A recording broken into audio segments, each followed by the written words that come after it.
Alam nyo ba na ang mga plastic bottle na akala nyo kalat na lang at pwede pang pakinabangan, salamat sa mga Green Recycling Machines o GRM na matatagpuan na sa mga paborito ninyong pasyalan.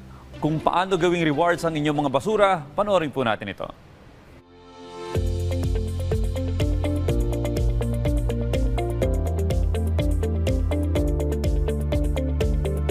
Katulad sa buhay at sa pag-ibig, maraming basura gaya ng plastic bottle ang deserve rin ng second chance.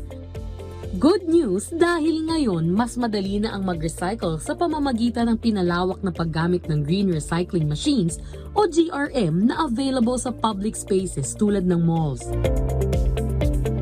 Mahirap ang segregation, so ito ay nagtutulong sa segregation para diretso tayo kasi ito ay nagpo-pollute ng environment kapag natapon ng mali, di ba? So ito ay nagpapatulong kung tamang pagkatapon.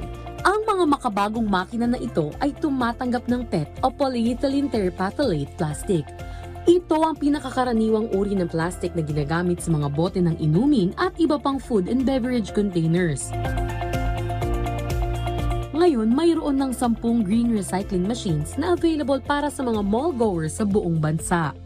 Ibig sabihin, habang nagsha-shopping o nagre-relax ka, pwede kang makatulong agad sa pangangalaga ng kalikasan sa simpleng paraan. Kailangan mo lang ihulog ang plastic bottle mo sa machine. I think this is convenient and accessible for us. And syempre, this is a new project, innovative, and it's pleasing to eyes, or it's way to encourage us na maging excited in recycling. This machine is actually new to us because it has a reward system.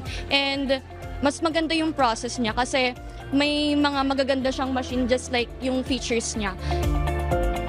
Target ng programang ito na maglagay pa ng karagdagang 30 recycling machines sa iba't ibang lugar sa Pilipinas.